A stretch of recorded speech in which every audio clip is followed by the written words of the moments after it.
And this one, let's take a look at expanding the following expression. So it involves a cube. Let's take a look.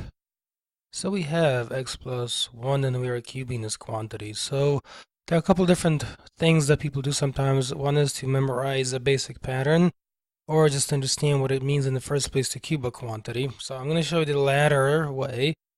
So what really this means, of course, is x plus 1 times x plus 1 times x plus 1. So once you have it in this form, you can just multiply from left to right. So first you can just do FOIL on this one, okay? It's going to be x times x, which is x squared. Then x times 1, so that's going to give you here plus x. Then 1 times x, which is going to be another x. And then 1 times 1, which will give you that 1. And then you copy the remaining x plus 1.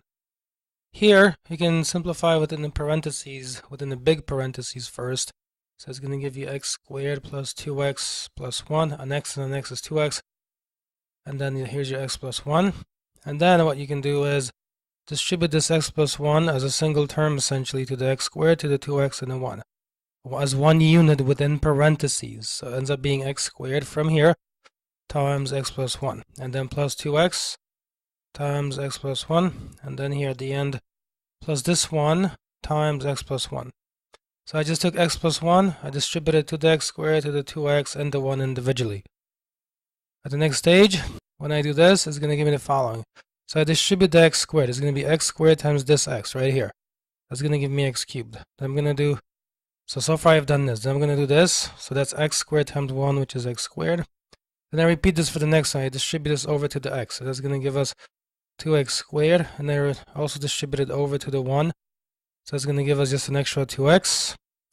Then I distribute the 1 over, so it's going to be 1 to the x, which so it makes it into x. And then 1 times 1 here is going to give it an additional plus 1.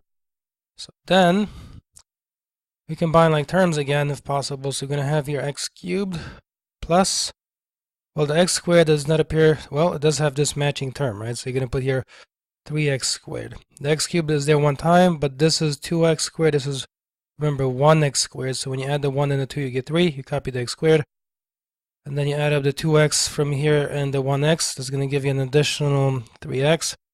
And then you just add the 1. And that bottom is the correctly expanded or multiplied out version of x plus 1 cubed. That's it for this one. Thanks so much for watching. Leave a like. I hope it's been helpful. I'll see you in another video.